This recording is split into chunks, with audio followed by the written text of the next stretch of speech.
Hi, Greg. Hey Tori, how are you? I was like, I missed you so much Oh, because you was out so long. yeah. Oh, thank you. No, You had somebody else doing our meetings. We're not used to that.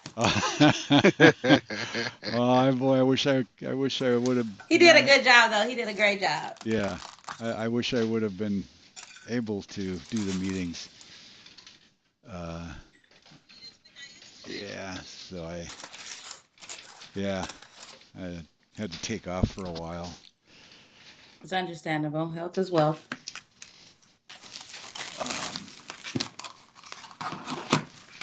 but all right, how are you doing? I'm doing pretty good. Good. Have you been I'm traveling? doing pretty good. What was that? Have you been traveling? Not really. I plan on doing a little Yeah. traveling this year, though, so I'm excited. We're gonna do Barbados, and then we're gonna do the Bahamas and Punta Yeah. Cana. Yeah. No, I get it.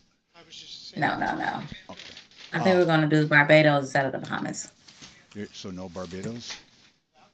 Yeah, we're gonna go to Barbados, Punta Cana, and then we're gonna do Thailand in November. If we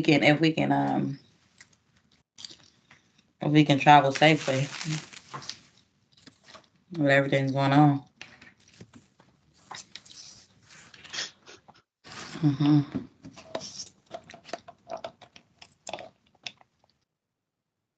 That, that's why I was. Yep, he's gonna present his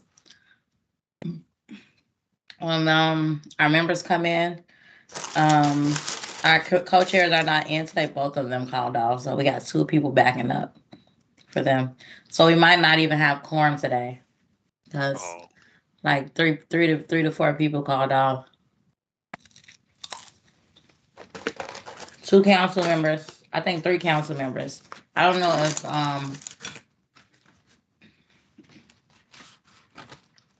two for sure. Then our other co-chair, she called out. I'm like, what's going on? We need those new members ASAP. yeah. Okay. Then they told me today. They just told me today, like 3 hours ago.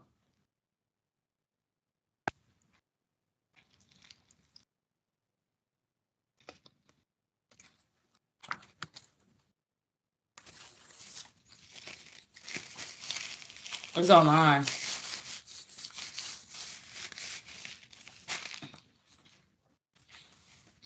I know those lunches are nice.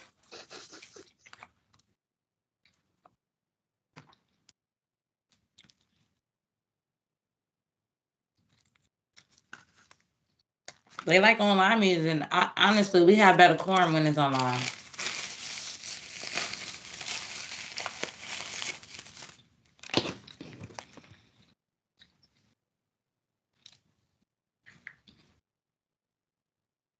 Yeah, we got 2 minutes. I'm smashing the little sandwich I got now.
All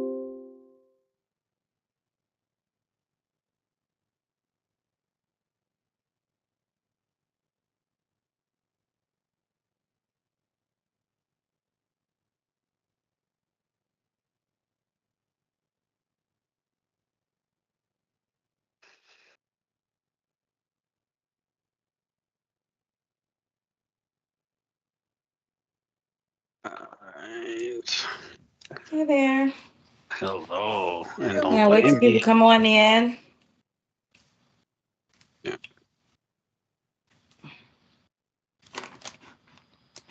Let me then.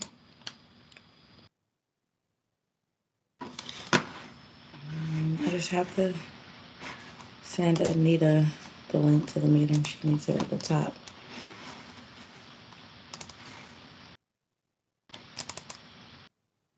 You might get another notification for this meeting. Don't worry about it. I'm just sending it to people that don't have it. So, All right. Got it.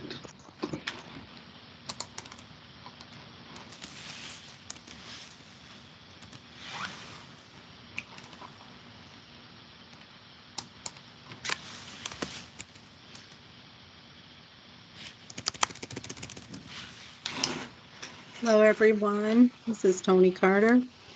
hi there. And for some reason, my device is acting up today. So you can't see me. But Oh.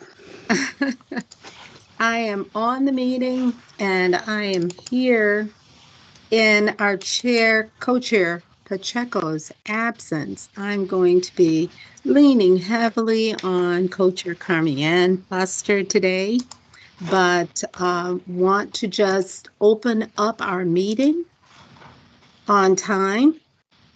So forgive my not being visible. I'll fix it, I hope, sometime during the meeting. If I toggle back and forth, usually that can happen.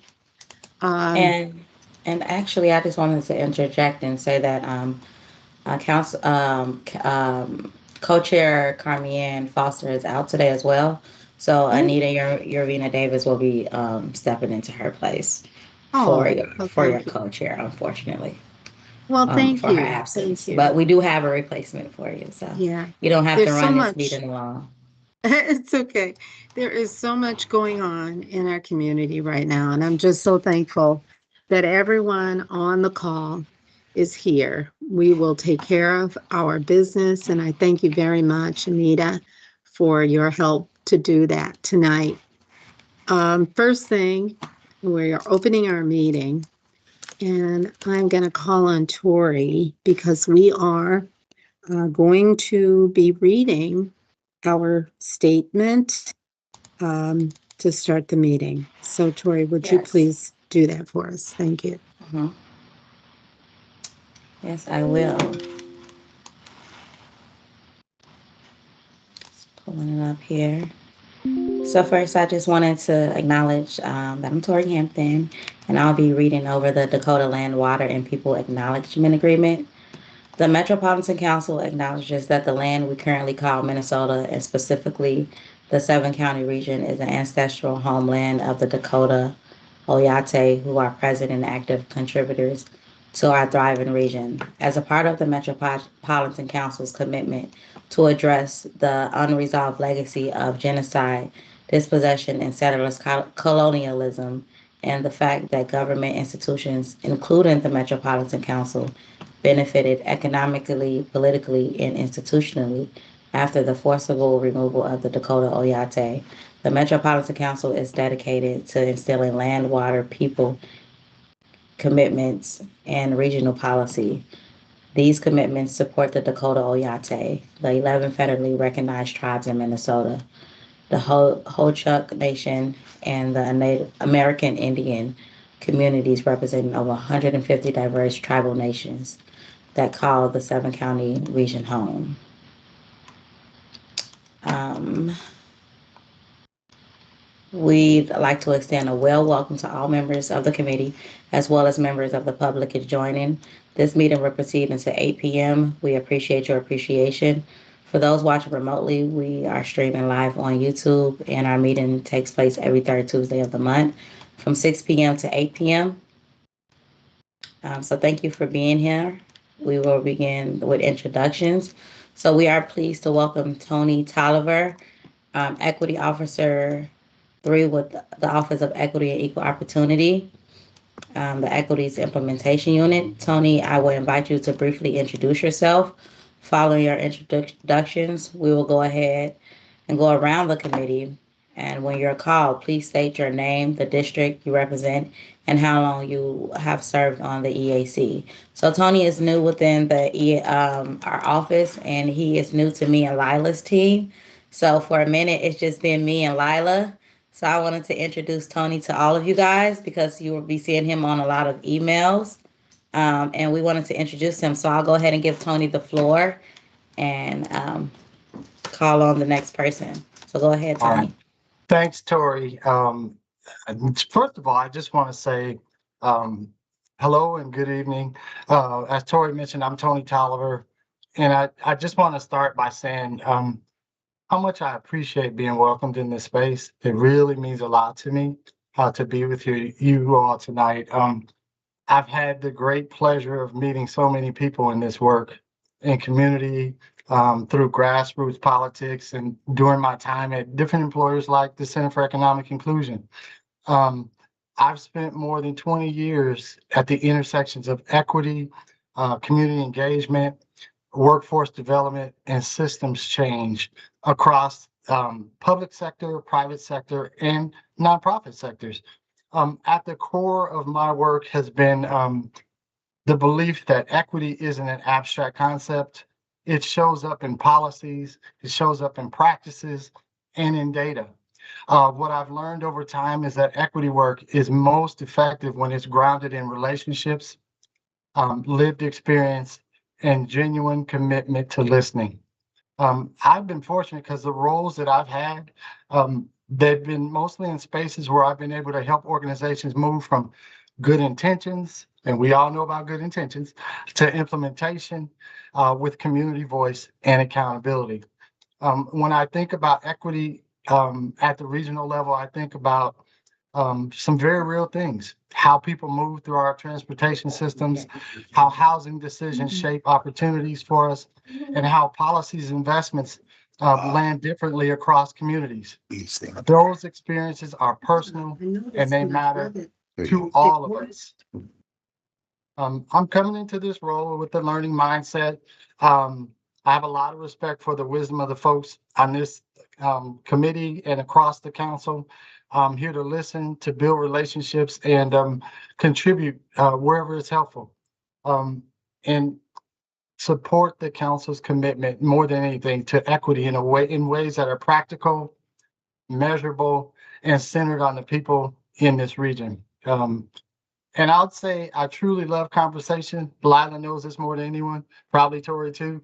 So feel free to reach out, connect with me outside the meetings. I'm always open. I'm grateful to be with you in community, and I'm really looking forward to working together in partnership. Just a few things about me personally. I've served on dozens of boards, committees, and work groups, served as a mentor and a youth coach. Some of the boards that are most notable are KMOJ, West Broadway Coalition, and those were in the past, and currently Achieve Twin Cities. I was born and raised in Denver, but I've lived in the Twin Cities now 3 times, and it's true, you cannot get rid of me. I mentioned I was married. My wife and I will be celebrating our 20th anniversary this year. I have a son, AJ, who's 24, a daughter, Sydney, who's 22. I'm an avid sports fan, a nature lover, and a hack photographer. So more than anything, though, I can't wait to get to know you all better and to do this work in solidarity. Thank you so much, Tony. We appreciate that. So I'll just go around the room. The committee members can introduce themselves to Tony. So I'll start off with if Zachariah Abdullahi, if he's in. I see you there. Go ahead and introduce yourself.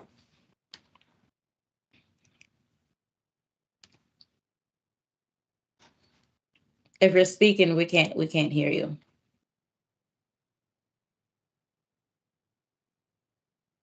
I think you're muted. How about we come back to you? I'll come back to you after you figure it out. Council Member Tony Carter.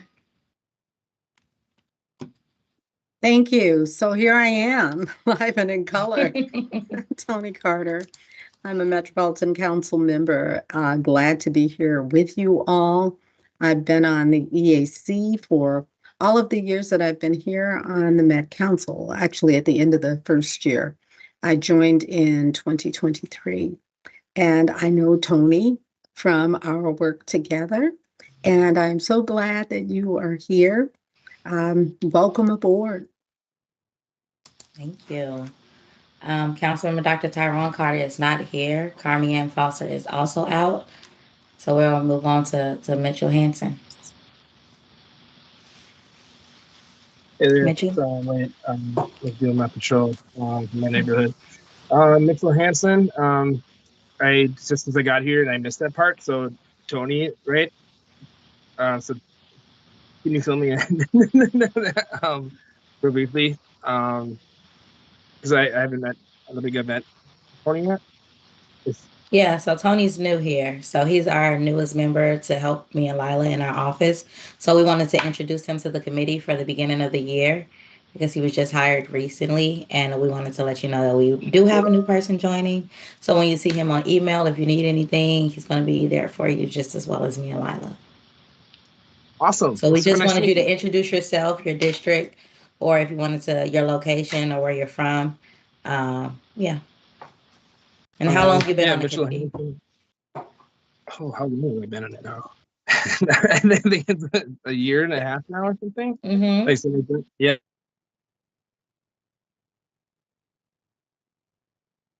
I also am I'm a big advocate for renters. I've worked in housing. I worked in schools, children's mental health, transportation rights. Pretty much, worked my way around. But yeah, I mean, I love Minneapolis. I also love St. Paul. I'm an at-large member.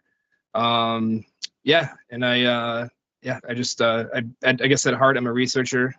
That just kind of fell into that, and I'm just very, very, very grateful to be a part of this group of very experienced, wise individuals. I'm very honored every time that I get to come here. Thank you. So I believe Councilmember Yasin Osman I believe he's out today. So we'll go to the next person, which is Anita. Anita Urbina Davis. Good evening. Welcome to the Metropolitan Council Advisory Committee, Rectory Advisory. I live in District 7, specifically North Minneapolis. I've been on the Metropolitan Council Advisory for, I don't know, maybe more than 5 years. Tori just reminded me I'm the oldest member on here, not older by age, but I probably am older by age. But I've been on the longest as a community resident. My areas of interest were I've been active in community engagement and specifically civil rights for the last 50 plus years. And I can say that because I'll be 72 next month. Also, I'm actively involved in environmental justice issues around North Minneapolis, and that's where Mitchell and I have in common the environmental issues around North Minneapolis and the breathing air and the quality of soil. And so those two areas of interest are what bring me to the advisory council. So again, welcome. Good to see you. Yes, thank you, Anita. So I'll go ahead and Samira. Yeah, hi, my name is Samira. It's nice to see you all again, and it's nice to meet you, Tony. Sorry, I don't have my camera on. I'm having some technical difficulties, but I've been on the EAC for about 2 years, 2024. I'm also on the HRA, the Housing Redevelopment Authority in Bloomington. So what kind of drew me to the EAC initially was low income housing, advocating for that, affordable housing, all of those things. And I think this is a really special group of people, and I love the different perspectives. And so I think you'll enjoy being on here too. Yeah. Thank you. Then next is Michael Lucini. I don't think Michael Lucini is here today, so we'll move on to Markia Knight. Hello, it's Markia. I live in Ramsey County in New Brighton. I've been on the EAC for about, I think, 5 months now, 5 or 6 months, just about. So I'm still kind of feeling my way through and like learning. But yeah, very nice to meet you. Thank you. And then we have Astrid Benedetto, but I don't think she's in today. I'm Oh, she here. is. You are here. I'm here. I didn't even see you over there. Sorry about that. Go ahead No and introduce worries. yourself. Hi, Tony. Welcome to EAC.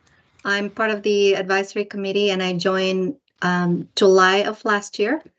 My interest, so I'm a DEI practitioner for a corporate company. And I'm, as you can see, I'm a person of color. I also have the interest in advocating for communities with disability. So just excited to be here and curious, and we'll connect outside of this meeting, but welcome. Perfect. So I believe that we have over half of the committee here today, so we have established quorum for the beginning of the year. So it's happy to hear that. And I'll go ahead and pass back to Councilmember Tony Carter for the approval of agenda. Thank you. So we have an agenda before you that is pretty full tonight with information for us in a number of different areas. I'll ask for a motion for approval, but just sharing, we'll be hearing about EO equity implementation, blue line extension, and also recruitment and a 2025 year-end report. So with that, I'll ask for approval of our agenda. Motion and a second, please. Is there a motion from anyone for approval of the agenda? I second that. Thank you. So I think I heard Michael and then Astrid. Our motion and It was second. Mitchell. It was Mitchell It was Mitchell. Yeah. I'm sorry, Yeah. Mitchell and Astrid. Thank you. And so we have a motion from Mitchell and a second from Astrid. Is there any discussion? And if not, please vote aye if you approve the agenda. Aye. Aye. And no if there's any dissension. So we have an approved agenda. Thank you. Next, we also have a October 21st, 2025 Equity Advisory Committee set of minutes. And if you've had a chance to review the minutes and can make a motion for approval of the minutes, we'd appreciate a motion. Motion to approve the minutes. Mitchell, thank you again. Is there a second? Are we going to pull Astrid again? Or I is somebody second, gonna have to? yes, I second that.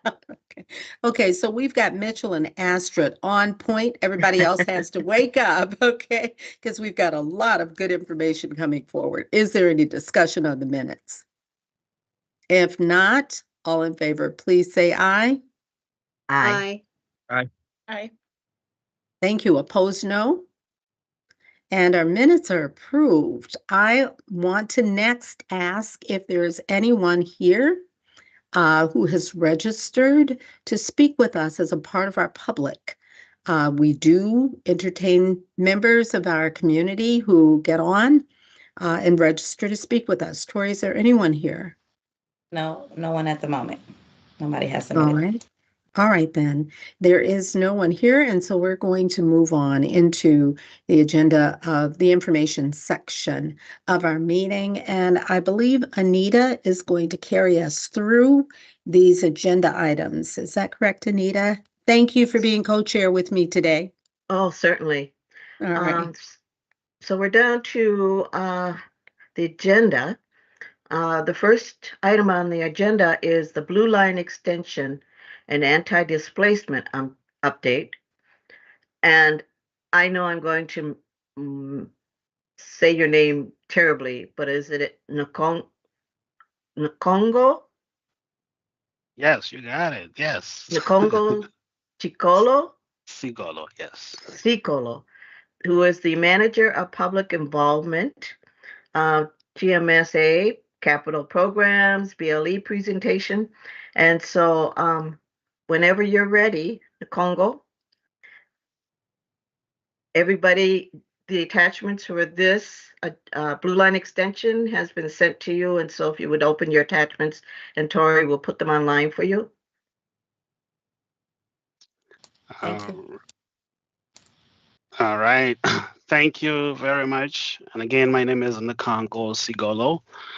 I am the manager of public involvement on the Blue Line Extension project. We're very delighted to be in front of you tonight to give you a brief project update. The plan is to give you an update on the Blue Line Extension project and the anti-displacement program. That has been an integral part of this project. So tonight I'm not alone. I am with Kelsey Young. Kelsey is our environmental manager who will be co-presenting with me. We also have Ricardo Perez, who will be joining us in a little bit here, who's not on the call yet. But Ricardo is the chair of the Anti-Displacement Community Prosperity Program Board, which is a separate anti-displacement program that had been created by Hennepin County and other project partners and the Blue Line Extension project as well, to kind of conduct a bit of research and continue to support various communities as we develop this project. So we have a pretty lengthy presentation today, but we'll try to go through it very quickly. I know that there may be some new members who may not be familiar with the Blue Line Extension project, but we'll try to get through this presentation as fast as we can. So for today's topics, we'll give a brief project overview. We'll cover the design update. We'll talk a bit about right-of-way, an environmental update. We'll do a little bit of update on cultural placekeeping, and Ricardo Perez will give a brief update on Anti-Displacement Community Prosperity Program Board and their work that they've been conducting. And then we'll briefly touch on anti-displacement, as it relates to the Metropolitan Council and some programs in place to just continue to support anti-displacement. We'll cover workforce development and then a brief engagement update. And then, we'll open up the floor to questions. But if you have any burning questions, please feel free to stop us and ask the question. So what is the Blue Line extension? So the Blue Line extension is essentially an extension of an existing light rail infrastructure. So it's an extension of the Blue Line that runs between the Mall of America and Target Field in Minneapolis. This alignment is getting extended all the way to Brooklyn Park. We'll be going through 4 cities. Currently, the Blue Line ends at the Target Field station in Minneapolis, so that will be going through. The alignment will continue through 7th. We'll go up 10th Avenue, 10th Street, I'm sorry, and then we'll continue all the way to Washington Avenue. Go up Washington Avenue, all the way crossing West Broadway, and then over New Bridge, over I-94 highway there, and then we'll continue along 21st Avenue, and then we'll rejoin West Broadway as we head towards kind of the Irving, James Avenue area there. And we'll travel along the center of West Broadway through Robbinsdale, Crystal, and joining in Brooklyn Park along County Road 81 there, which West Broadway become County Road 81 as we advance through the cities in that area.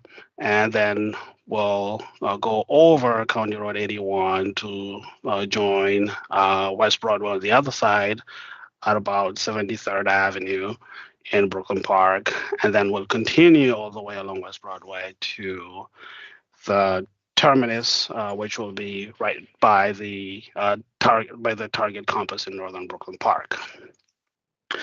So this will be a 13.4-mile alignment, 13 new stations, provide a single ride between Mall of America and Northern Brooklyn Park, with the main goal to continue to build community prosperity and also devising anti-displacement strategies to support communities along the alignment through construction and even beyond construction. We have been out in the public, so this project has got robust community engagement, and we'll continue to do so throughout the life of the project and into construction. Currently, we have published 60% design that was published in July of 2028 with that was staggered through the 4 communities, and we'll talk a little bit more about that on subsequent slides. And then really key important milestone that this project has completed is the publication of the amended record of decision by the Federal Transit Administration, and that was done in August of 2025.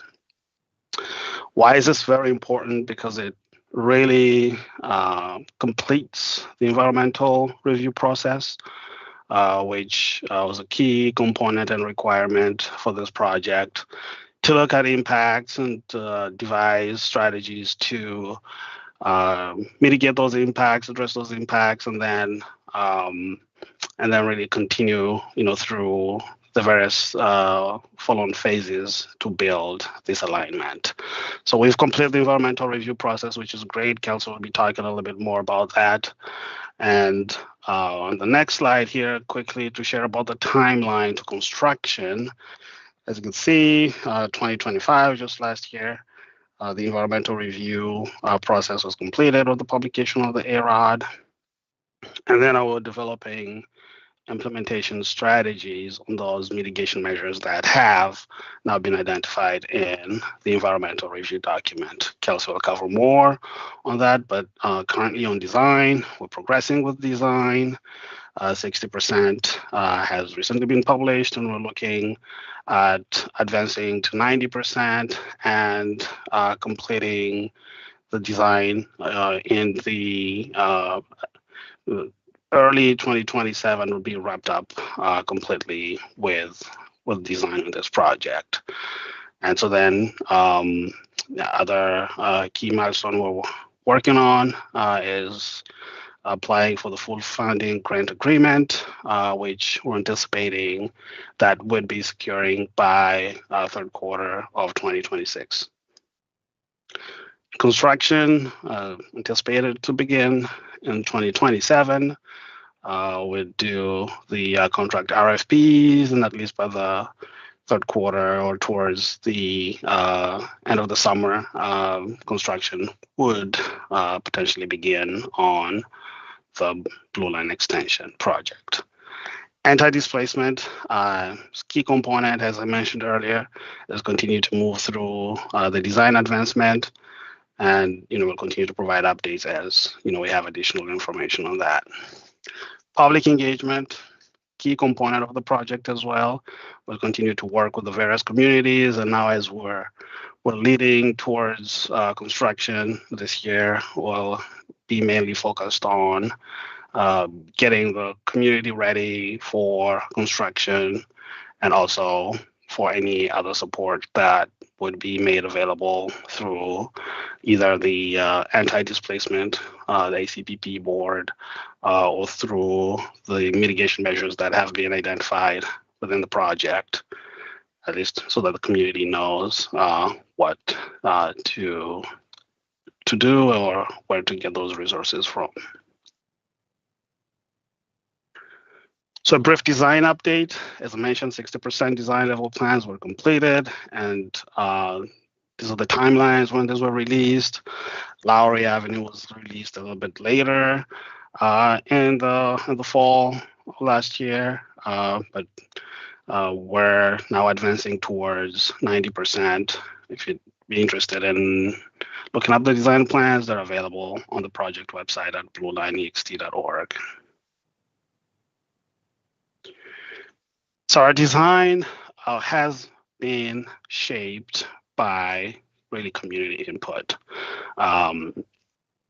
We are, as we advanced with design, we applied a lens that really looked at minimizing impacts, to the communities along the corridor, minimizing especially those property impacts and preventing displacement. We have received tons of feedback through the route modification process, and I should mention, the Blue Line extension, as we know it today, is not the first iteration of this project. So this project had been in the works for quite some time. There was previously an approved alignment that would have gone along the freight corridor along County Road 81 and through Golden Valley and Highway 55. However, we were not able to secure an important agreement with a freight company that runs that corridor. So this project had to go through a route modification process, which then identified various options. And one of the options that had been considered was to build this alignment along West Broadway.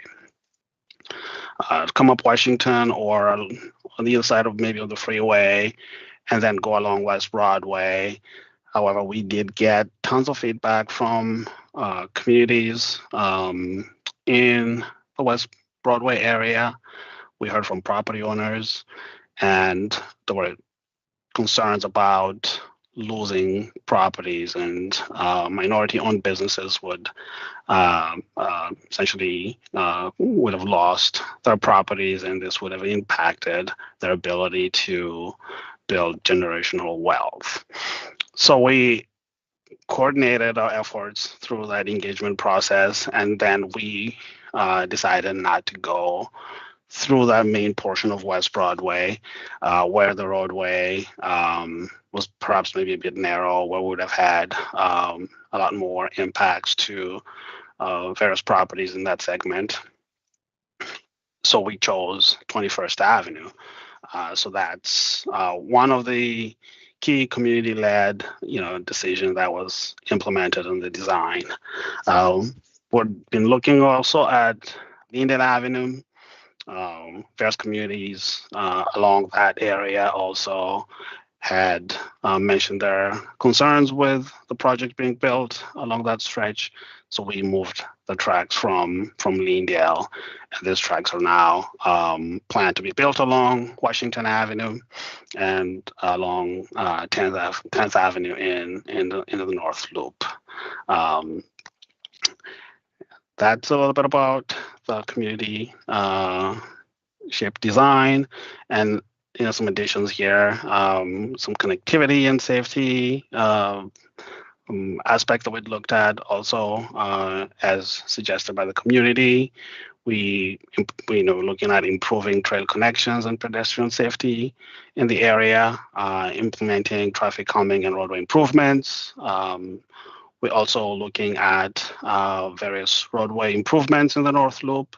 We're adding a Metro Transit police substation at the Robbinsdale Park and Ride in Robbinsdale, and also adding a fourth leg at the intersection at West Broadway and County Road and Highway 610 in Brooklyn Park.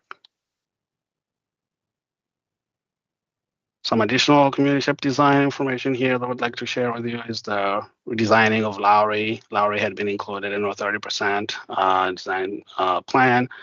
And we heard from various community members that the plan to build Lowry in such a way that it would impact the parkway in the area, would not be appreciated or supported by various community members and stakeholders in the area.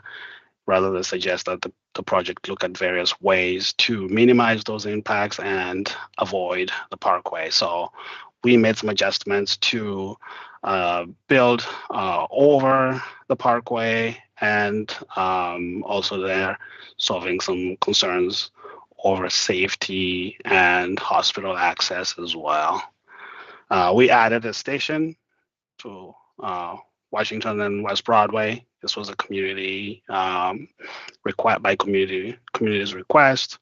We relocated the downtown Robbinsdale station, and also we added an overpass at Bass Lake Road and County Road 81 in Crystal, as there were concerns about traffic and safety in the area, as we're planning also to build a station at that location.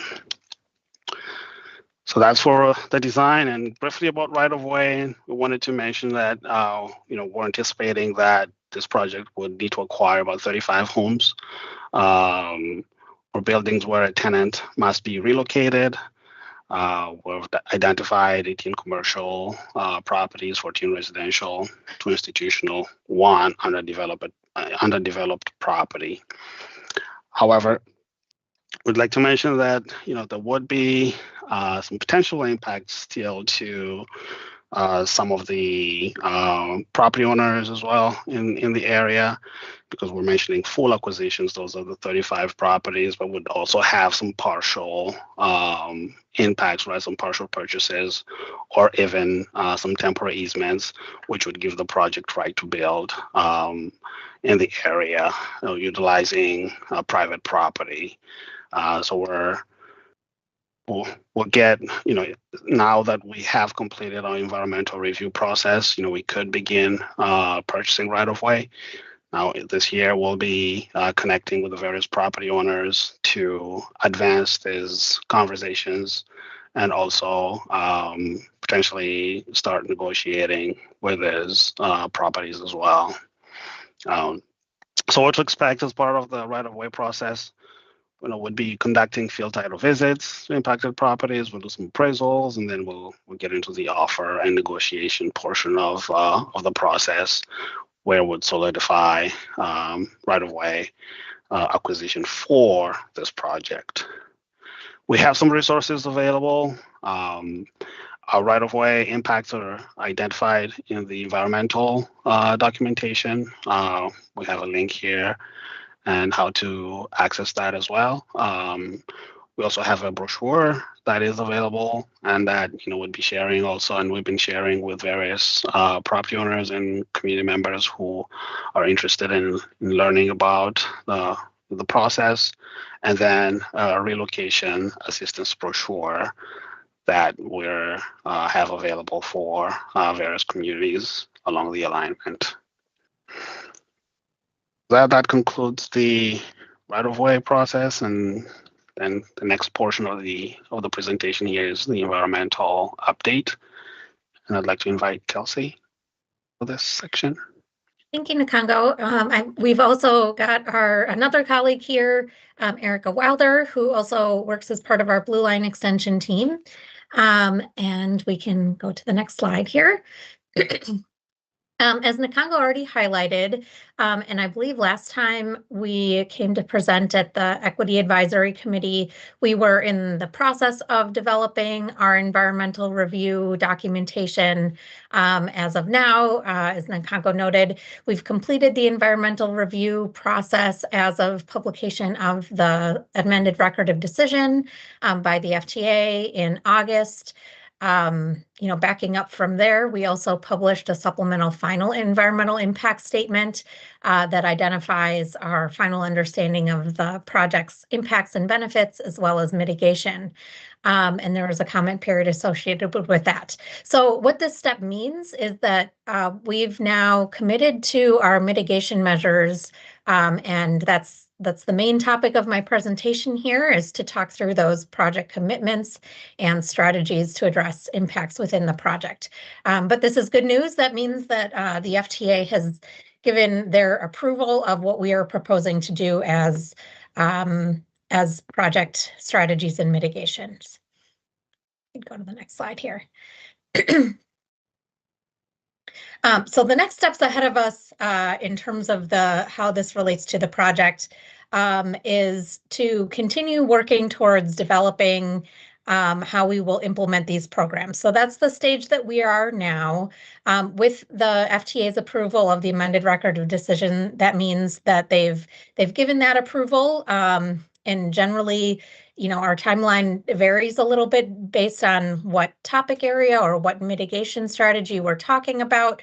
But most of our mitigation strategies are connected to that time during construction or for the long-term up in operations when the light rail is up and running phase of the project. Next slide here. So that means that the mitigation strategies proposed within the project are part of the overall project's budget.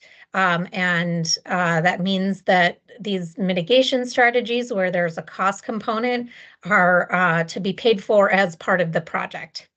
FTA did approve these mitigation strategies, and we are planning to roll ahead with that mitigation implementation as we start to get the funding committed from FTA.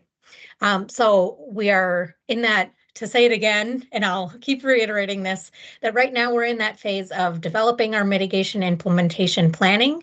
There's opportunities here for you all to give input and help us shape that. And then that implementation phase is slated to start as we're receiving that federal funding and moving ahead with the other funding-based portions of the project. But on into construction and operations. Next slide here.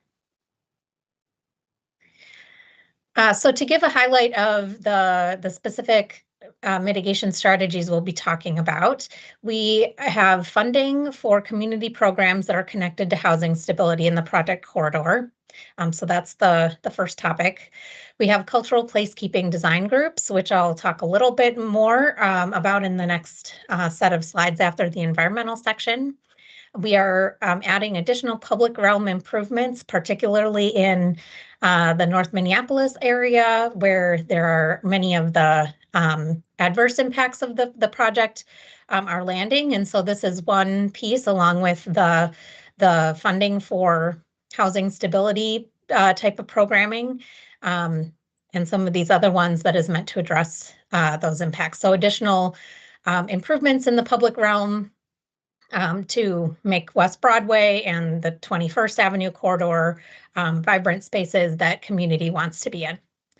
Additionally, we are introducing a business support program during construction that I'll dive into in a little bit more detail. As well as proposing 2 storefront spaces in the project corridor where people can get connected with information about the project and construction, as well as other resources associated with the project, both by Metro Transit and Met Council directly, but also our partner agencies and other programs that are related to the Blue Line Extension project. We also have commitments related to workforce development. Nkongo will cover that topic a little bit later in our presentation tonight. And we are also planning to implement some additional off-street parking near Penn and West Broadway to make up for some of that parking on street that would be some of it that would be going away as part of the project. And there's a station there too. So helping address that issue that we were hearing from some of those businesses in that area of a desire for some additional public parking. So that is part of our project as well. All right, so to talk a little bit in more detail about the Community Investment Fund. The idea here is to invest in community organizations that are already doing this type of work and fund some of their programming to strengthen community and offset those construction impacts through supporting those housing stability type of programs. Basically building on what community organizations are already doing, and with the idea that the funding will be allocated based on their effectiveness and connecting to those impacts of the project and addressing community needs related to housing stability. So still at this stage, a fairly broad category, and definitely something that we are interested in hearing feedback about. If we're hearing some resounding additional desires related to strengthening community that are some other category and not housing stability, that's something that we can take in and consider. Just that housing stability was one of those recurring themes that we were hearing about from community as we were developing these mitigation strategies. Could go on to the next slide here. So when we talk about our business support during construction programs, this is building on the strategies that we already typically do to relay information to both to businesses to help their employees get to work and meet their daily business needs. As well as how customers can get to their businesses and get to businesses where they're trying to shop or go out to eat. And part of that is on the communication side related to getting information about detours and how people can get around, getting information about our construction status and all that. In addition, where we are really going in the direction of a new innovative program is this business support fund, as well as business advertising and additional wayfinding. So building on the strategies that we already do, but the major new one is this business support fund. We can go to the next slide. So the way we are structuring this program is that each business can receive up to $30,000 per business for a program total of $5 million. It is intended to go to businesses that are directly next to construction activities. So there will be parameters that we will need to develop and communicate out about what businesses are eligible, and that this is intended to be directed to small businesses. So there would be, a number of employee, or there will be a number of employee cap, just to make sure that the businesses who really need this type of support that are going to be able to access it. The way that we're planning to structure this is that the amount received per month would be connected to the amount that they pay for mortgage or rent. So rather than in the past that we've seen some other models where businesses need to apply and prove lost revenue, rather than following that model, because that can be challenging for businesses who may not have a lot of great record keeping, or the doing it that way would impose additional barriers for businesses to access the program. So rather than doing it that way, what we proposed in FTA approved is that we connect it to rent or mortgage payments, and then up to $30,000 per business. The rest of these details we need to, again, finalize before we can relay that out to businesses that would be next to construction activities in the project corridor, and get them connected to how can they receive these funds. So again, definitely an opportunity here for you all, or if there are others that are in your networks that you think would have a keen interest in this, now's a good time to weigh in on how we would implement this, and how we set some of those criteria. Next slide here. Related to our online information and storefronts, I mentioned some of this already, but just that both of these programs are intended to help get people connected to information about the project during construction, and then as construction is rolling along, getting people connected to information about the light rail itself and that phase after construction, the permanent long-term phase. Slide. I'll pause there if people have any questions related to the strategies as a whole, and then I'll do a little bit more information about the cultural placekeeping work. We usually hold questions until the end of the presentation. Okay.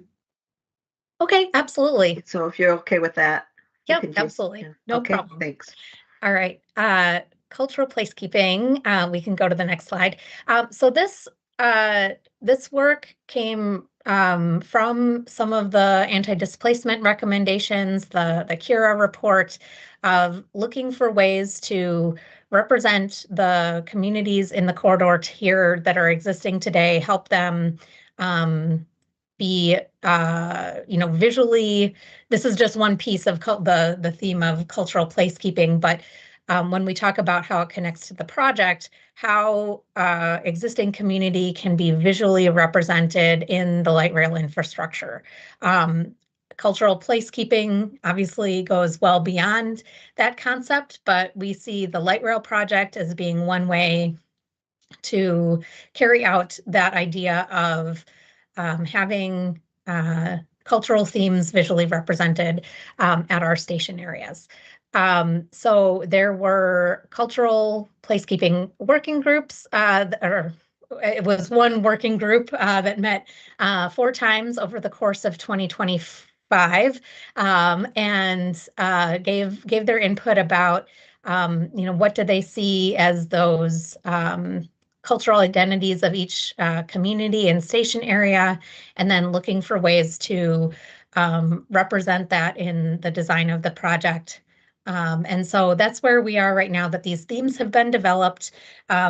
We worked with some artists to help interpret what people were saying about the identities of their neighbors or neighborhoods and the unique identities of the station areas to kind of translate and take notes, but in like a visual representation way. So that was an interesting and innovative way that we took that information in and synthesized it. And so now the artists have proposed a set of kind of icon type of themes for each of the station areas. And so where we are now is looking to apply that in our light rail design primarily around our station areas, but also looking for some of those opportunities beyond the station platform too. So that's the approach of what we've been working on here.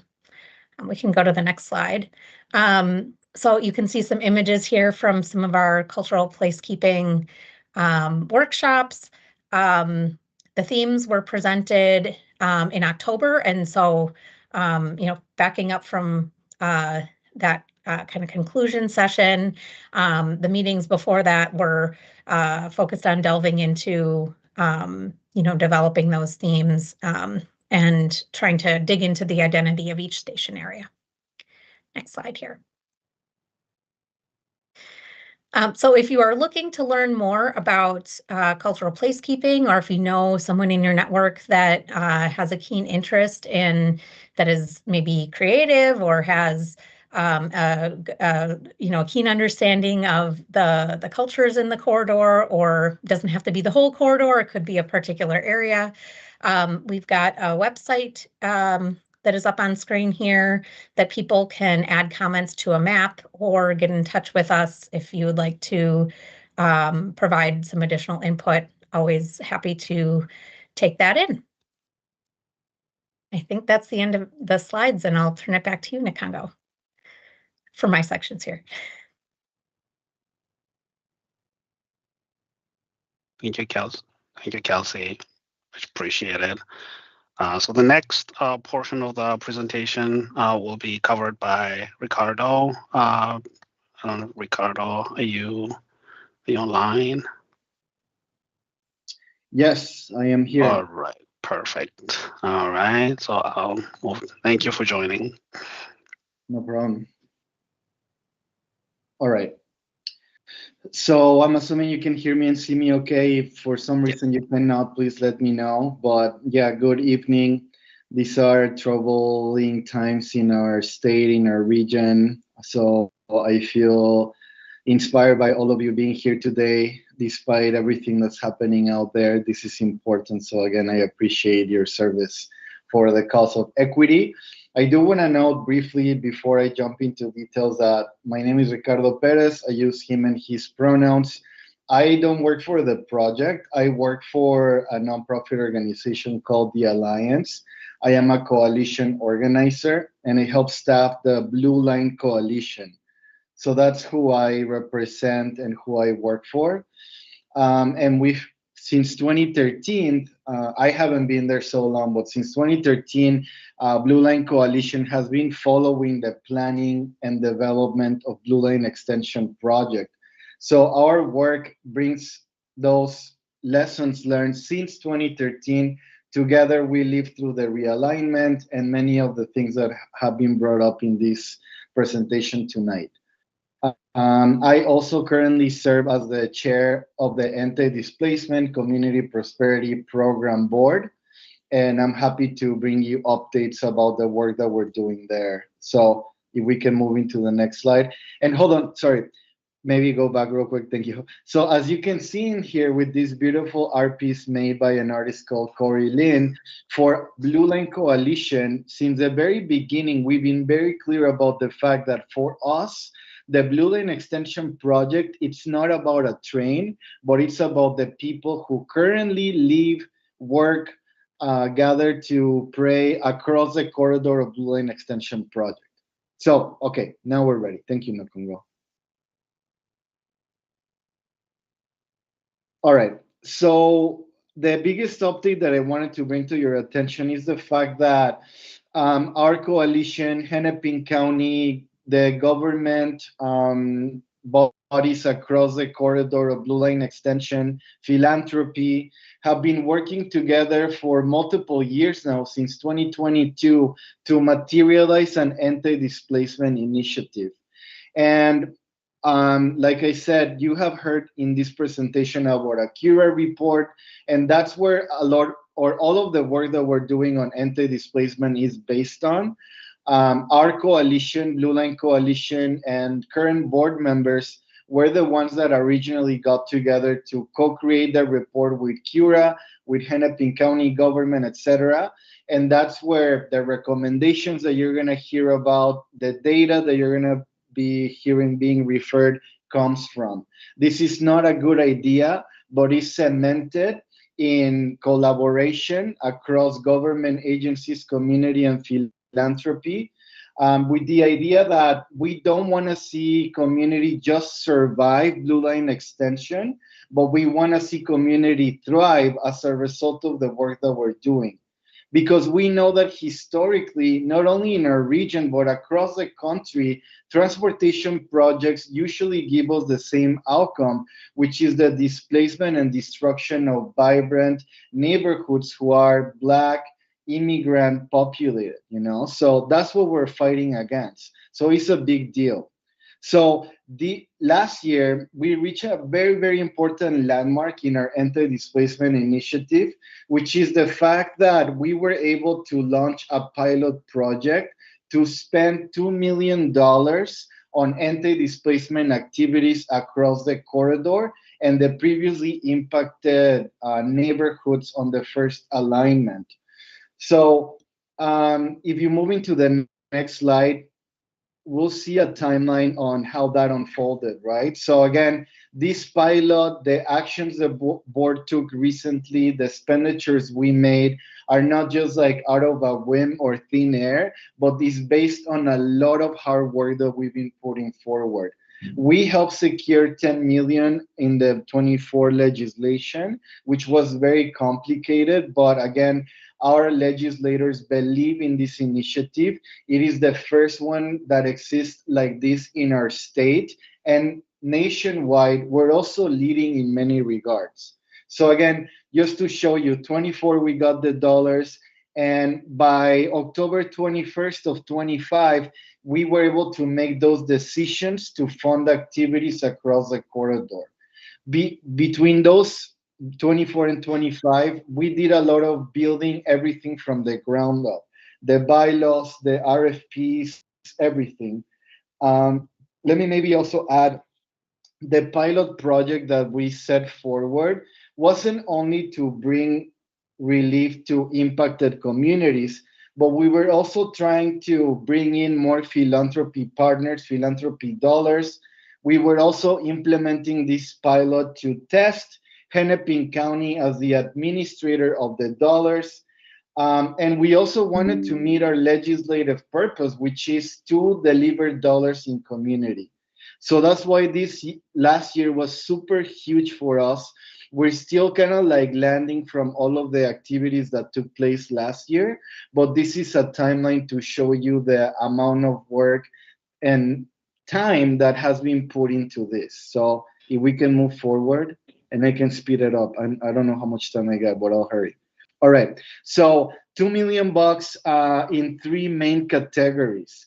Our coalition and the Anti-Displacement Board understands that the impacts from this project occur in three very distinct times: before construction, during construction, and after construction.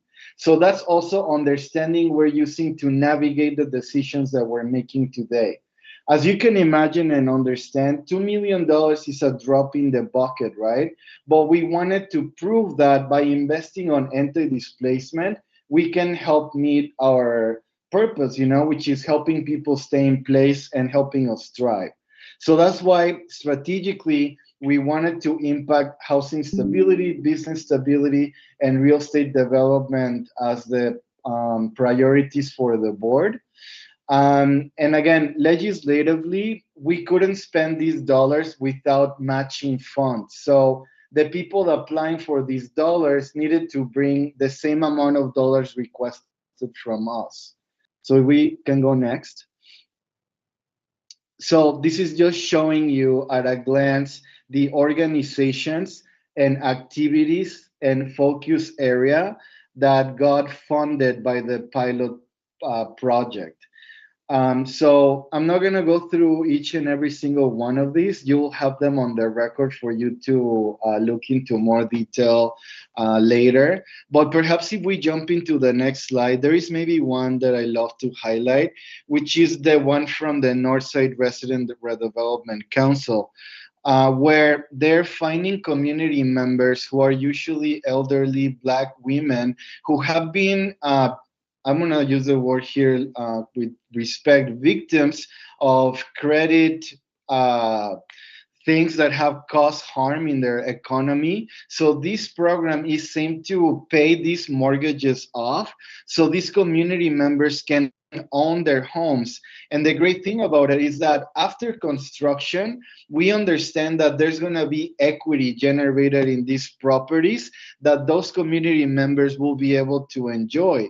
So that's why anti-displacement is so important, right? Because it's setting us in a path towards abundance or thriving, right? So if we maybe want to jump into the next category, maybe to highlight that there was an intentionality to hit all of the corridor. In its vast majority, North Minneapolis got the largest allocation of dollars, but we also wanted to balance it by identifying opportunities in the Brooklyns. And if you want to maybe go into the real estate one, and again, please do refer to these slides for later. But real estate development is perhaps the most innovative bucket that we're dealing with here because it requires a lot of collaboration between a lot of people, So it is also, what we believe is that one of the most impactful areas, since if communities able to own the places where we operate or where we live, we can generate equity and we can generate wealth, right? So this initiative is about wealth building, about economic vitality. And these are some of the projects that got selected to get funding during this pilot phase. So the next slide.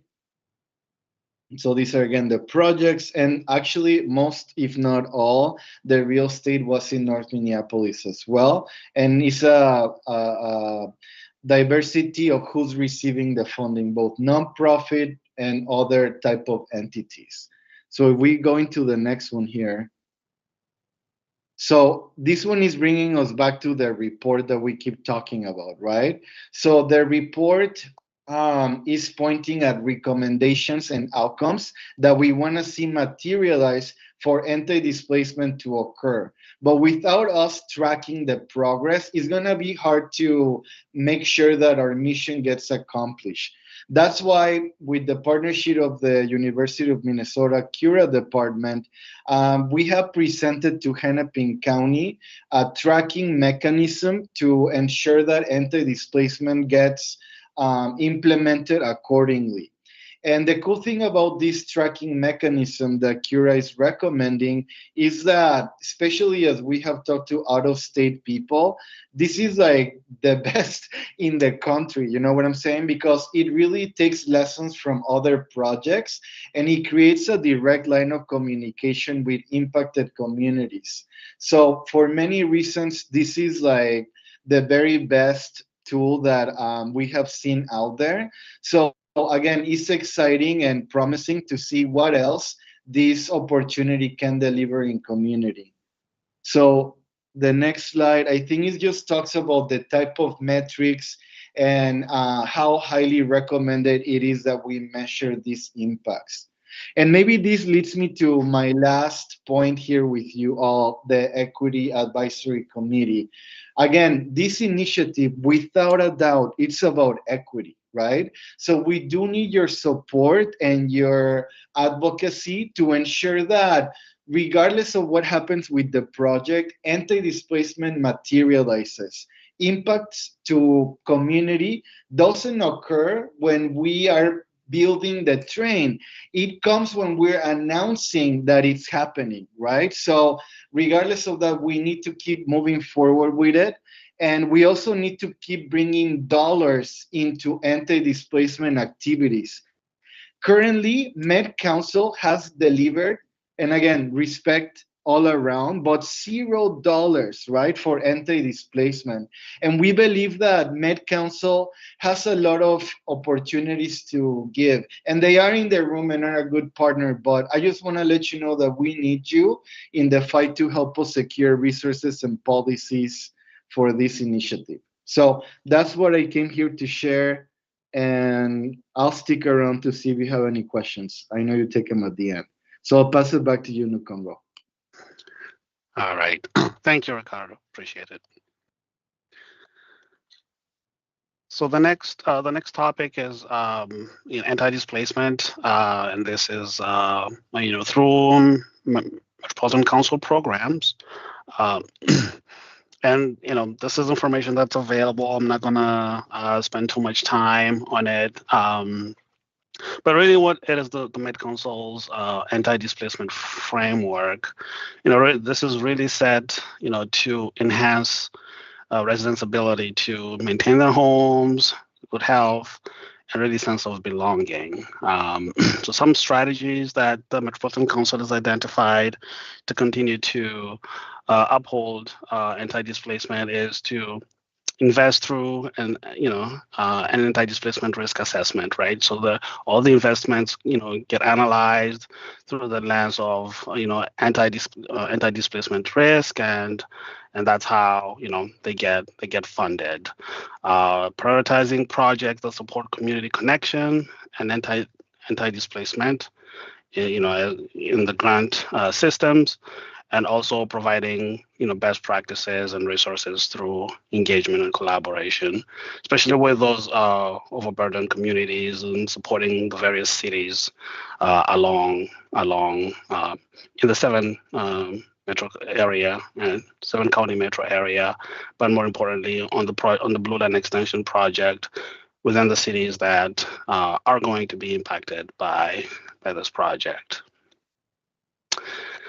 Some of the resources, Livable Communities Act grant, really supporting the various cities along in the 7 county metro area, but also really focusing on the Blue Line Extension project, and the 4 cities that are going to be impacted by this project, are participating cities. So we got 9 different grant programs, and then the ability to receive this one. Folks would have to be, or the cities would have to be enrolled in the program, and the current cities are currently enrolled in the program. They've got deadlines, so the cities have to make sure that they're meeting the deadlines so that they could receive the funding, as funding is always limited. You got this material in the slides that were shared with you. You could check out the link here, for these grants or where they're available and a little bit more details about them. I'm not going to go through all the other additional resources, but at least, providing various grant options and also looking at various ways to ensure that there are incentives that are made available, in order to continue to uphold anti-displacement and focusing on folks' ability to maintain their home. There's also that affordable ownership, home ownership program that really provides grants to support affordable homeowners development within the participating cities. And then just a little bit of a focus on increasing community wealth building. So what the Met Council does is reviewing, contracting and procurement processes, to ensure that the small businesses that are in the process get paid on time, coordinating workforce training with contractors and trade unions to ensure that various communities are empowered and able to access jobs, and especially we'll talk a little bit more about workforce development on the Blue Line extension and what the project is currently working on. But this is kind of matches with what the Met Council's program is about, and also supporting placekeeping and placemaking through the process, which is also essentially process to minimize anti-displacement. And then, Met Council, helps convene the various organizations, philanthropy, interests, so that, they could have these conversations on how to continue to uphold anti-displacement. And we have tons of data. So these are also additional resources that are available as well. All right. Workforce development is the next topic here. And as Ricardo mentioned, so the Workforce Development Foundation is established by the Anti-Displacement Work Group and the Coordinated Action Plan. So what the project is developing as part of anti-displacement, as part of the Workforce Development Program, it really matches the recommendations that have been made, through the Cura report by the anti-displacement community, the anti-displacement working group. That took almost 2 years to work through this process and came up with these recommendations that we're all paying attention now. The coordinated action plan sets long-term goals, which are basically looking at, and when this project, gets completed, how do we provide these work opportunities to various communities along the alignment, but also looking at short-term goals, which are more related to work on the project, construction work. So that's kind of the framework on how we're advancing with the development on our side here. But really, what are our goals? Our goals is to connect people with services through community-based organizations and intense outreach to ensure that community members know that this program is made available and is going to be made available for them. And again, our plan is not finalized yet. We're continuing to work on our plan, and we'll show a timeline later in the course of the presentation here. But really, we want to make sure that we're providing, the support, that we're monitoring employment trends, our folks able to get training, And if not, right, what could be the impediments, right, preventing them from accessing trainings. And an example is, folks who are not, don't have access to a vehicle, for instance, right? Or may need to get trained in an area that is probably not supported by transit and could end up dropping as a result of that. But how do we identify those challenges and support the folks who need to be trained and who benefit, from such programs? And again, also BLE jobs, right? Looking at local hiring preferences to prepare and connect, corridor residents to the Blue Line Extension jobs.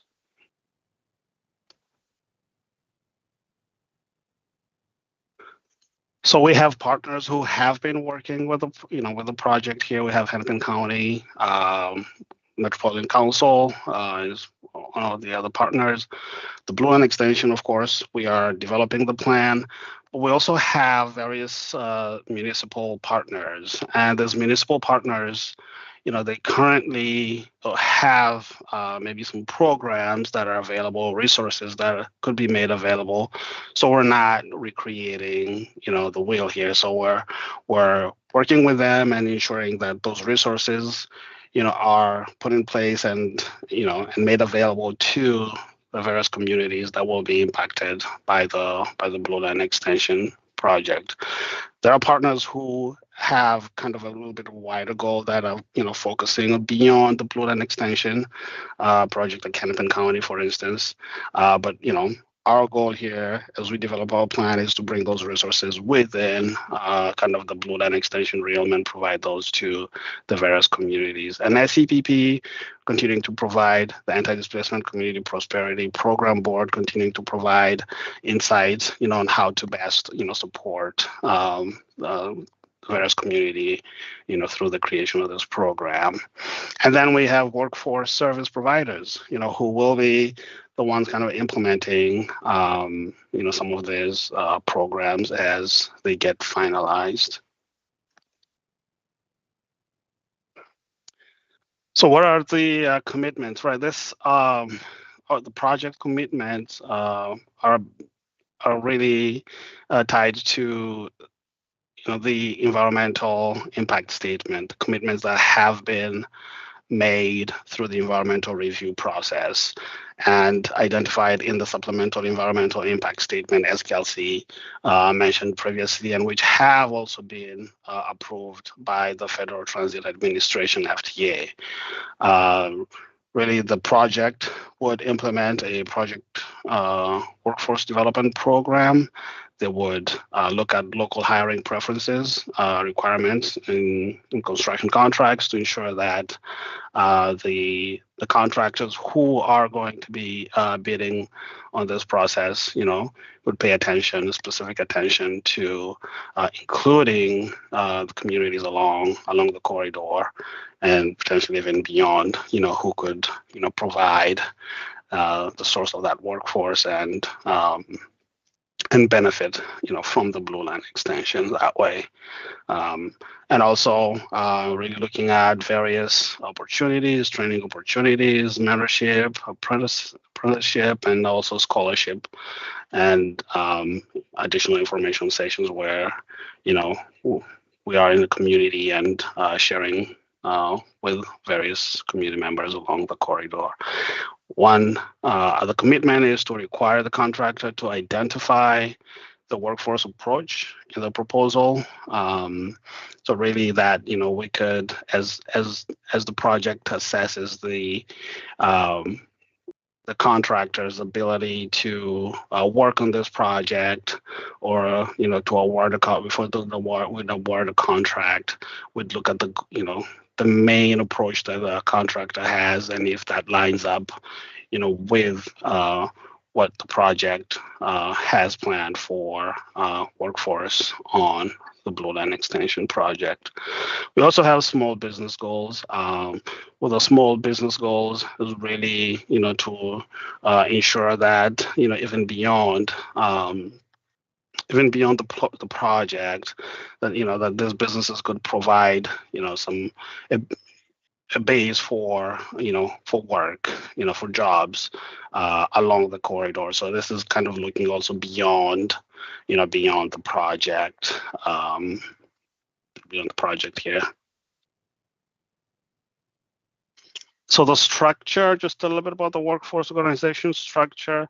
So the Blue Line project team, would be leading, and we are leading the workforce program development, right? We'll put a plan together, and then we'll be assisted by two various committees. So the steering committee and a technical advisory committee. Now, the steering committee is just basically corridor agencies and organizations that are invested in employment, disparity reduction, and workforce.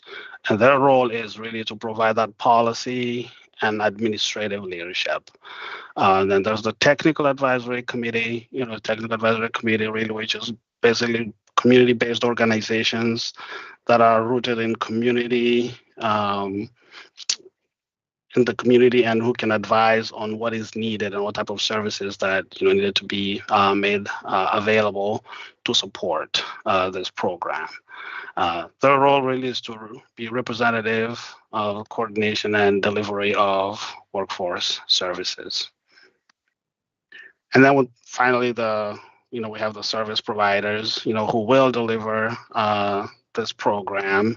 And these folks are responsible basically to serve and get, the community ready, in terms of trainings and availing these opportunities to share with those communities so that they'd be interested in participating. So that's the structure in a nutshell. And then just talk a little bit of the status here. That this work started in 2025. We're still advancing this work, as we speak. We just convened the steering and advisory committees. So we're now advancing towards finalizing the workforce development plan. And then we're advancing to implementing these action items and also connecting the people with the jobs.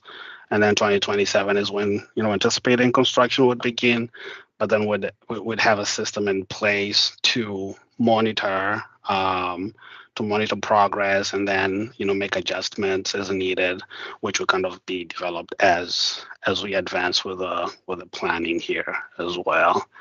So really, accountability, making sure that we can track and we can measure, put together metrics, that are measurable, and also that could be enforced as we advance.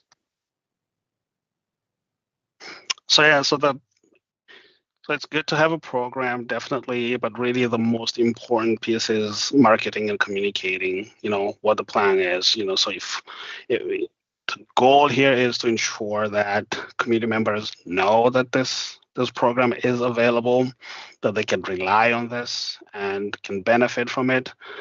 So that's where our awareness comes from, and want to really inspire and motivate folks.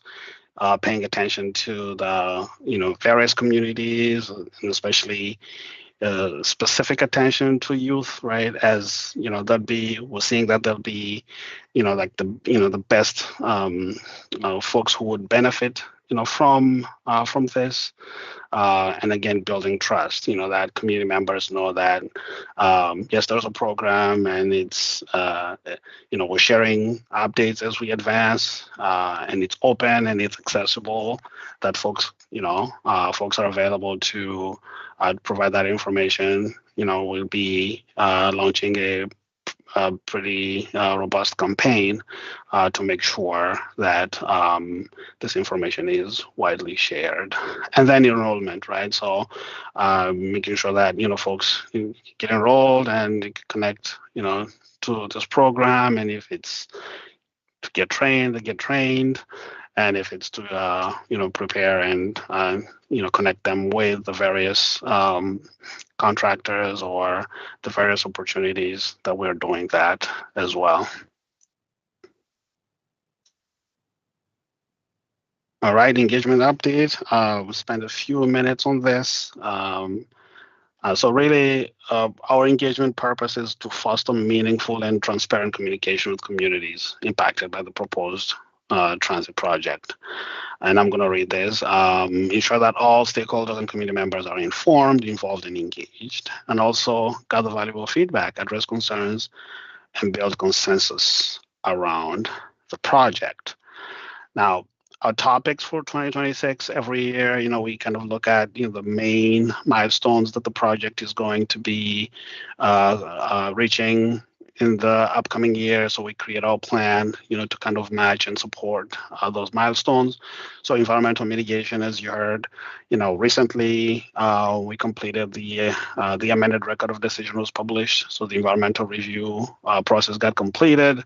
So now we're in place where we could probably get ready to start environmental mitigation, but this mitigation won't begin until we have received federal funding, as those mitigation measures have been approved by the FTA. So we'd be spending federal funding on those mitigation measures as well. So we will be doing some engagement with the community so they know how to access any support funds, or also how it mitigate any other additional impacts that have been identified in the environmental review document. With advanced design, this year would advance to 90% and potentially to 100%, and then would work on right of way, would begin, be out in the field, having field title visits, talking to the various community property owners, especially about the impacts, and bring out the right-of-way team there. At least they could do, this field title is essentially set to verify ownership, and also understanding kind of what the impacts the project is going to have, and extent of the impact. And the follow-on would then be advancing to the appraisals, and then potentially doing making an offer to the property owners. Construction preparedness, our engagement team is going to focus on construction preparedness.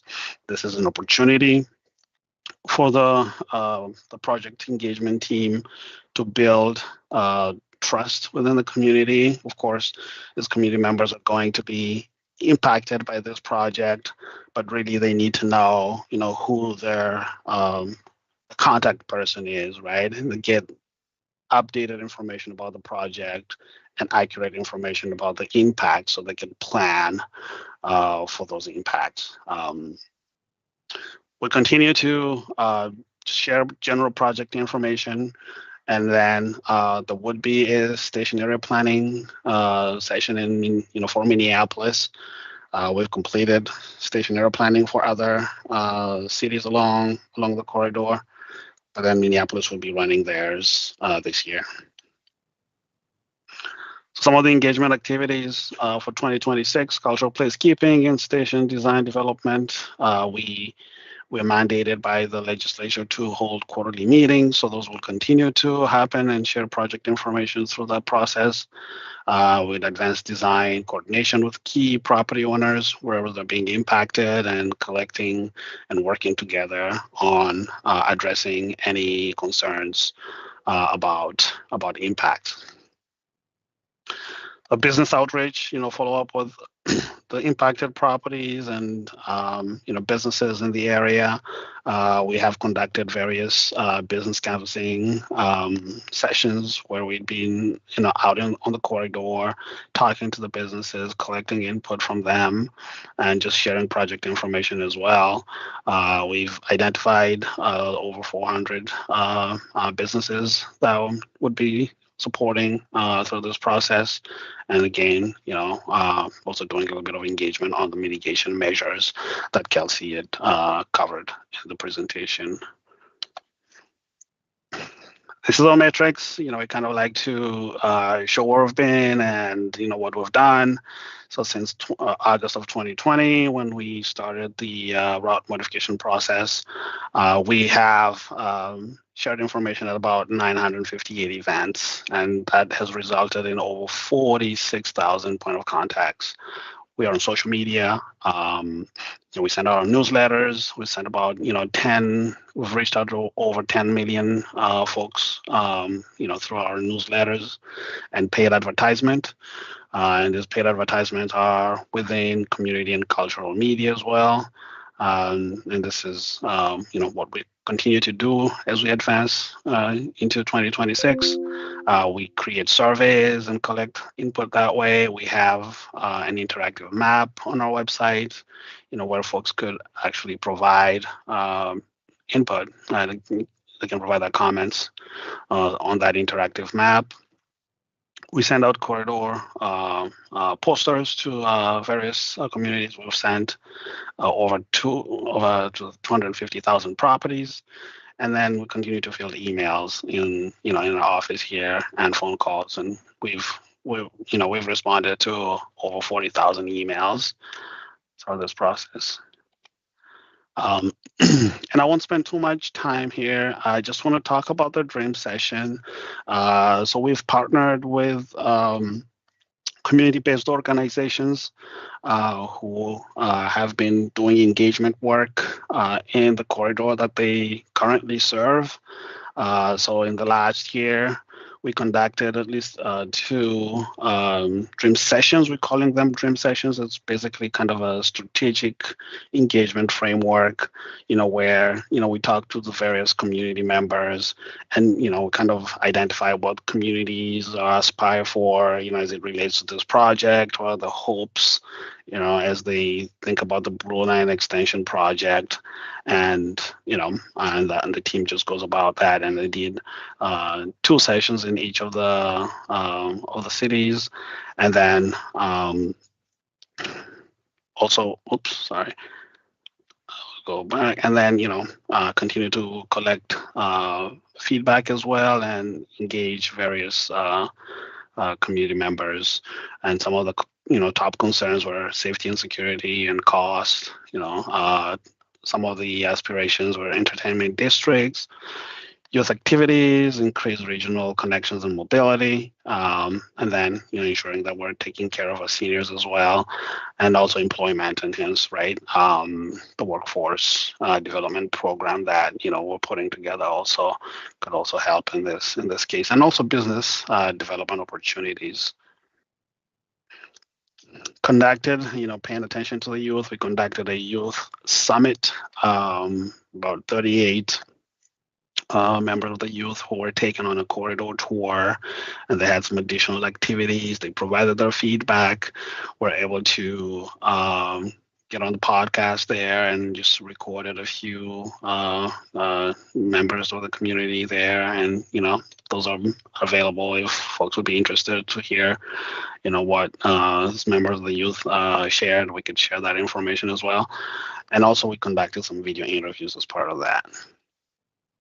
And the culminating point then was the regional summit, which was held towards the in the fall there, towards the end of the fall, and where we had policymakers and various city partners kind of basically share the hopes and dreams for the Blue Line Extension project, where city partners had the ability to kind of talk about what they have done or included in their processes to enable or support this project, or also some policies to support development in their project, as they anticipate that this project would be built within their communities. And just discussing next steps. We had various speakers and folks who had previously gone through a light rail development project. We had folks from St. Paul who were impacted by the Green Line. in St. Paul as it was developed, who attended and provided some feedback and lessons learned, and especially advising the project on what to focus on as we advance with planning for the Blue Line Extension project. So here are some of the topics included: status of the project, anti-displacement, development of potential, development potential around LRT stations within the Twin Cities, lessons learned. I mentioned that, and also update from city staff on stationary planning and anti-displacement work. Safety and security updates. We had the interim police chief at the location as well, and then they provided that information to the community. And some of the upcoming events. Here we would have a meeting with a working group. It's mainly community and business working group. This is anticipated to be held on February 4th. However, we've put in a plug to the community members and see if we could postpone this event based on the hard times that various communities are facing given the current situation in our region right now. And then corridor management committee meeting, February 12th. That also is more likely to be postponed as well. And thank you for your patience. This is all we had. We said it was going to be a long presentation, but we wanted to share this information as it's been a while since we'd been to the EAC. There's been some really important developments since then that we wanted to share, and then now we're ready for any questions and to hear from you. I'll turn the meeting back to the chair. Okay. Well, thank you for that very thorough presentation. And it was very thorough. Thank you. So we'll open the floor now for questions, and a reminder to the members to use the raised hand symbol if you have any questions. And we usually allow about 15 minutes. And so looking at the clock, we do have some time. Your microphone is off, Madam Chair. I am sorry. I lost my raised hand. So I apologize. I don't want to jump ahead, but I did lose it. And if there's anybody that needs to go first, just come back to me. I don't see any raised hands, so go ahead. Oh, okay, great. Well, it was an incredible presentation, very, very long. And I just want to say thank you to Nkongo and the team that is here with us tonight for such a complete set of information. I especially wanted to comment on the slogan that was mentioned, and that was, it's not about the train, it's about the people. And this project, in the manner in which it is being managed today, and I know we learn lessons and we will continue to learn lessons, does show the extent to which the input of the people matters. The project has changed to reflect so much input and concern from community that I am hoping it is visible. And it's not just because, the project is so great. It's of course because the people have been so vocal and impactful and clear about what is needed. So I'm just really thankful for all of the work that's been done, for the people that have come forward. Ricardo, I believe you were the one that shared with us that slogan and the beautiful piece of art. I have a lot of questions, but I'm not going to ask them all. Okay. Just thank you first and foremost for so much comprehensive information tonight. I know we've got a long way to go yet. And thank you for being along that pathway toward a successful project that is good for people.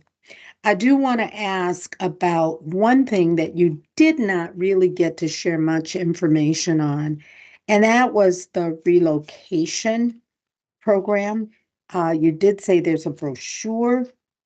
I don't think we got that, but I'm going to be looking forward to seeing it. But can you talk a little bit about the relocation program, who it's for, if this is about temporary and or permanent, what resources are to be provided, who qualifies, that kind of thing. And, are you thinking relocation? Well, let me just stop there.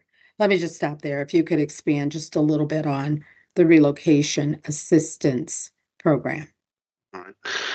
Chair, thank you. I'm not an expert, but I will share what we know. So the relocation process is regulated basically by statute, and it lists exactly what needs to be done and what could be done. But the way a business or a property owner would qualify for relocation is that they'd have to be housed or conducting business in a property that is going to be purchased as part of the project, but also the eligibility comes in as soon as the project makes an offer to the property owner. So once the property owner gets a letter, an offer letter from the project office, the tenants within that property, then qualify for relocation. And the relocation agent is typically assigned, and then the relocation agent would work directly with the businesses or the folks who are eligible to be relocated. Now, if you would want to, for us to come back and provide additional information, we could potentially bring a right-of-way manager to go a little bit in depth about the process. And you don't need to go in more depth. That is good information. It's good to know that those businesses who are receiving an offer letter for purchase would qualify. So this would be for whole or full purchase of their property. Correct. I would assume that if it is partial purchase, that may not allow a business to qualify. Is that correct? Yeah, for properties that have a partial purchase, and those, and again, this needs to be also vetted by the right-of-way team. But where we're not impacting the dwelling, there won't be any relocation provided. Yes. Okay. And did you say businesses only, or? Also where in residential, so residences and businesses would all qualify. Yes. All right. Thank you. Thank you very much. I have others, but I'm going to hold for other hands. Okay. Does anybody else have any questions? I got my hand back. I don't see any raised hands. Tori, do you see any raised hands? Oh, okay. Mitchell, and then Michael Husseini. Hey there. Yeah, I just want to say hey to Nakanga and Kelsey and Ricardo. Thank you so much for your. How's it going? It's been a minute. Thank you so much for your presentation. I mean, with kind of being, I don't want to I don't know if I should recuse myself from my own experience, from Harrison, which I'm happy to do, but my experience as a social worker. And what has happened in Harrison, I've witnessed what happens with the after. And I'm at the point now where I have, this group of people that, people that are presenting, you weren't here for this, but I cried in a meeting not long ago because I said, I don't have the resources anymore to help anyone. And that's the first time I cried in public, first time I cried in a meeting, and I'm still feeling that way because I don't see how, there's a lot of this stuff that seems like people are going to end this in a situation, and it does seem better. And I do see improvements, but I feel like, just money for the community just really needs to be released, because we know, like, I've seen personally that before, I mean, not even before, it's when it's announced and the insiders know. That's the first part. And then you get when it's announced, and then you get during construction in that time period, and then the after that. So I talked to a woman in my neighborhood about this, because I told her I was having this meeting tonight, and one of the things she said to me is, how can you say, she's talking about housing instability. How can you say housing instability and relocation in the same sentence?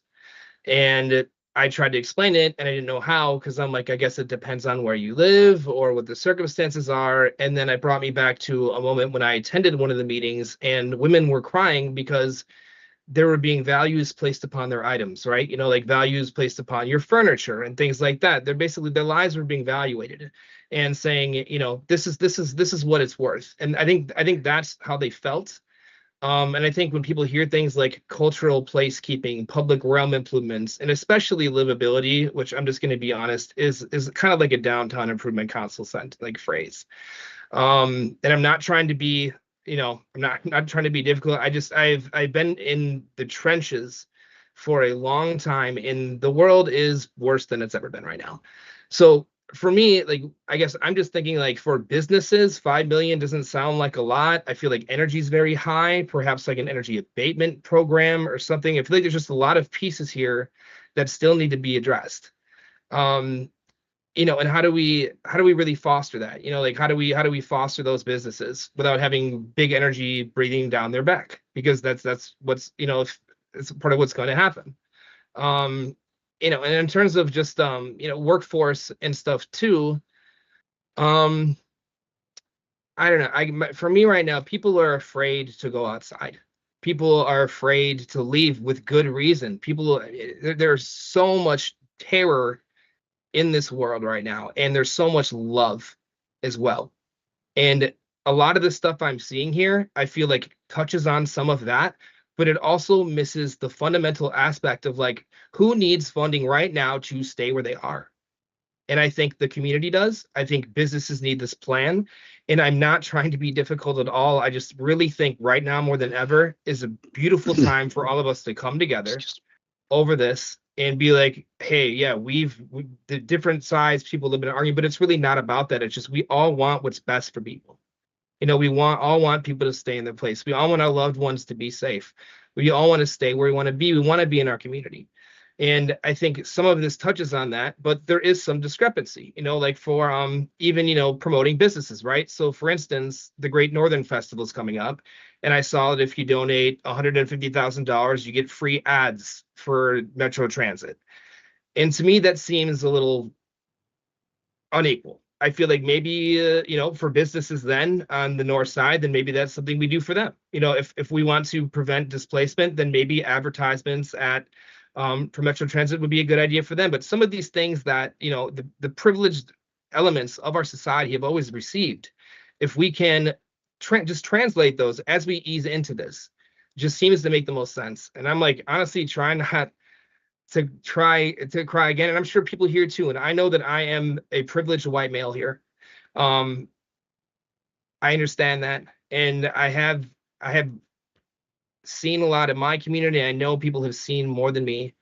And I'm trying to find middle grounds with powerful entities that have so much control, and just releasing funding for communities to keep people in place. I've seen 10 people that I was going to try to help already gone because they gave up and they said, I'm just going to sell my house. They said, forget it.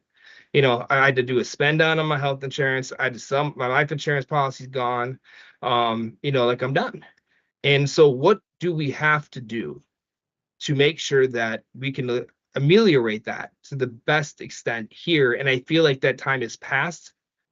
And so before I just keep talking on about things you probably already know, I'm just really trying to bring a message of unity, but just like practicality. Like, we need to release funding for different entities. And I'm not even talking about, if you don't even give funding to where I work, that's fine. Just give it to people who need it, people who need it the most, to keep people in place, because we don't know what's going to happen over the next 6 months. Like, we have no idea. So I mean, it's just basic things, free rides for youth, just things like that. It's just, I don't know.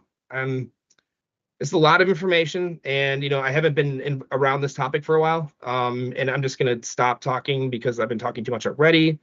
I do appreciate. I mean, I hope Nikonga, you know that I appreciate you. And like that Kelsey, you know that I appreciate you too, and you know me, and this is not coming from any other place than like I just care about our community.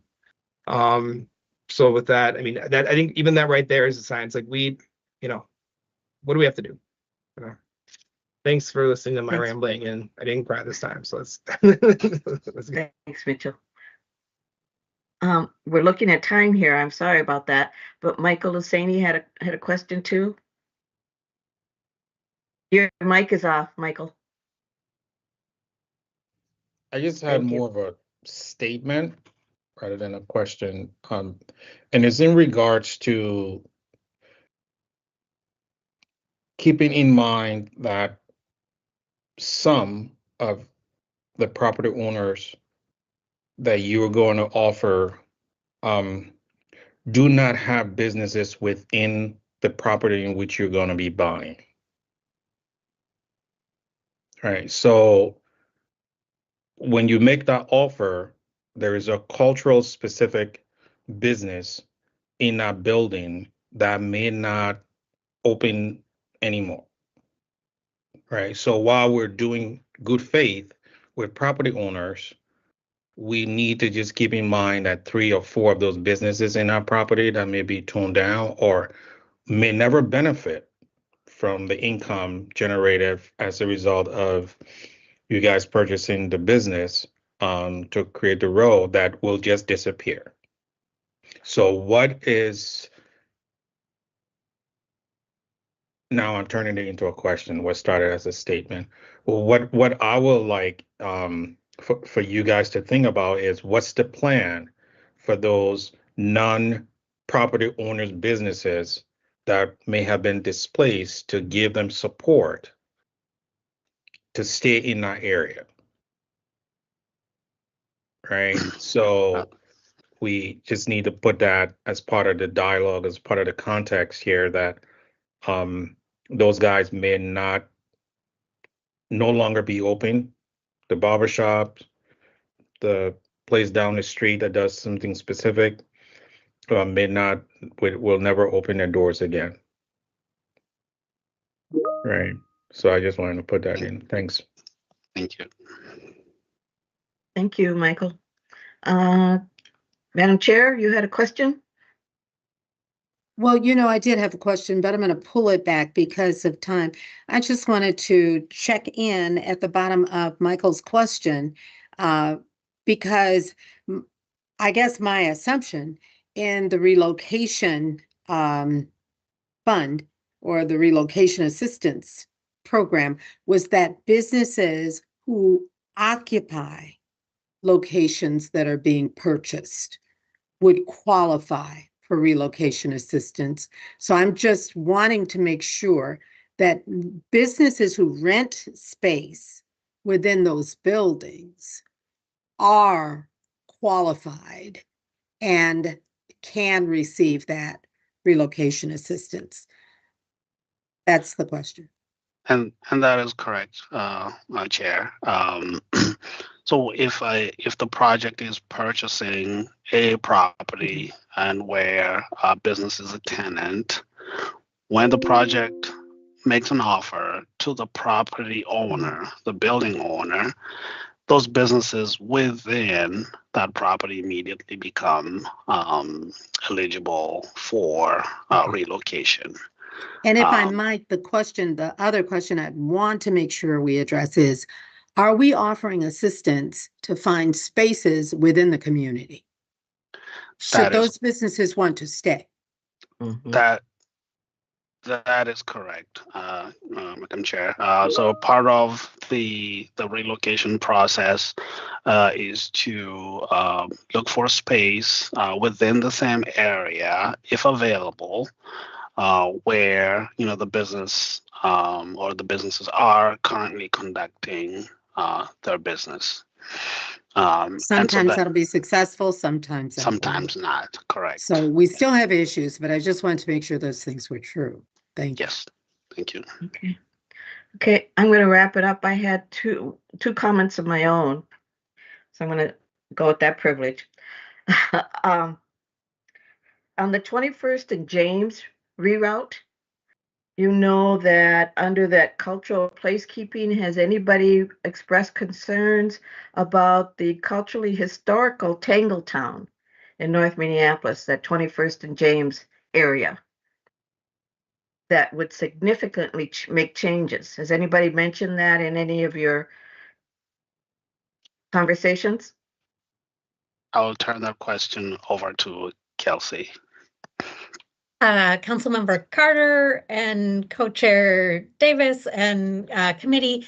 I didn't get into that topic in the presentation, but yes, we do have an additional topic area of mitigation related to historic and cultural resources related to that general neighborhood that you're referencing.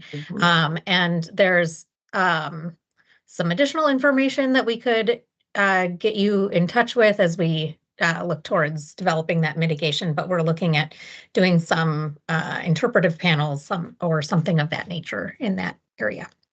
Okay. In addition to all the other items. All right, and then my last one was regarding environmental mitigation.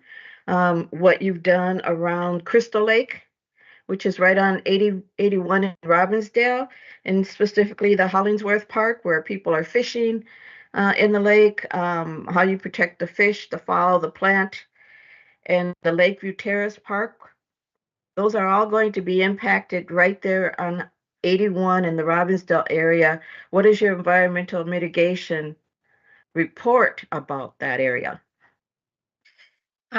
Yeah, so during construction, we look to manage sediment and construction stormwater to prevent polluting, nearby water bodies, lakes, streams, things of that nature. Maybe if this group would desire that we come back to you all, closer to construction, we could share some more detailed information on that construction phase environmental I think that would mitigation. be nice, because then we let any more additional questions that we might have tonight, but are just thinking about it. Plus, it's just absorbing the whole report that you had. It was very interesting. And so, but I want to reread it myself. So I'd appreciate you if you came back. So I just appreciate again. Thank you for your presentation. And if there are no other questions, then I want to thank you again. Thank you. Thank you for having us. Thank you for coming. We appreciate it. Thank you. So the last item, our final agenda item in the next 3 minutes would have been the Equity Advisory Committee 2025 recap. Can I get a motion to move that to the next meeting? I do want to talk about the recruitment before we, as an announcement item, just because we're going through the interview process within the next 2 weeks. But so I just want to announce it to the that public. we move it to the next agenda? For the end of the year summary, I'm okay with that moving, but I would like to just do a quick recruitment overview with just the phase. So the recruitment period has concluded for the EAC. We received a strong pool of applicants representing a wide range of lived experience and professional backgrounds from geographic areas across the region, which was really good. So we're planning on interviewing applicants through January 21st through the 29th from 4 p.m. to 7:30 p.m. And we have a mixed interview panel. So we have committee members, EAC leadership and staff, and also council members that will be on that committee that will be interviewing. So we will be interviewing we will be interviewing till the 29th, and after the 29th, we will be asking committee members to come on for the next meeting, and we will be announcing them at council as a whole meeting and the beginning of February. So that'll be the process. We currently have 8 seats available right now. Our available districts are B, F, G, H, B, F, G, and H. And then we have 4 at-large seats available. So that's just a quick recruitment update. And I just wanted to say thank you for that. And I'll go ahead and yield back to Anita for the last minute for the meeting. Okay, thank you very much. Well, it looks like we've concluded everything that we had, well, not quite everything that we had on the agenda, but we concluded the business of the Blue Line. And so do I have any announcements? Are there any announcements from any of the members? If so, use your virtual hand raise. Seeing none, that would mean, do I have a motion to adjourn? Motion to adjourn. Second. Okay, Chair. Okay, we have a motion to adjourn. Tony Carter made a motion, and was that Astrid? I think it wasn't me that made the Yeah, motion. with Mitchell. Okay, all right, Mitchell it was and I. Mitchell. Okay.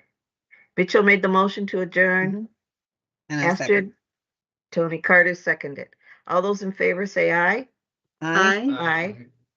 And this concludes our meeting for tonight. Thank you, everybody, and we'll see Thank you in a you. month. Take care, Thanks be again. safe. Take care. Thank you. Everybody Be be safe, be careful. warm. Bye-bye. Yeah, peace.